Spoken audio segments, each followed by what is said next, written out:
অসভ্য মেয়ে আমার ছেলেকে রিজেক্ট। আরে ওরকম 10খানা মেয়ে আমি আমার ছেলের সাথে বিয়ে দেওয়ার জন্য দাঁড় করিয়ে দিতে পারি। তুই চিন্তা করিস না বাবা, ওই দিনই তোর বিয়ে দেবো। আমি নিজে তোর বাক্যে খুলে দেবো। গাড়ি থামাও, কি হলো? গাড়ি থামাও। কি করছিস? আরে শোন, আরে শোন, কি হয়েছেটা কি? কোথায় যাচ্ছিস তুই? কি কথা বলো? কেন কষ্ট পাচ্ছিস সেভাবে? তোর বাবা তো বলেছে তোর বউ এনে দেবে। হবেই তাহলে বাবা করে দিক। খাবো বাবা, শোবো বাবা, পড়বো বাবা, ঘুরবো বাবা।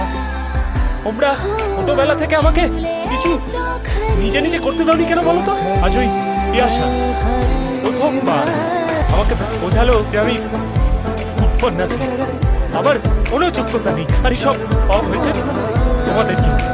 আমি একা কলকাতা নিজের পায়ে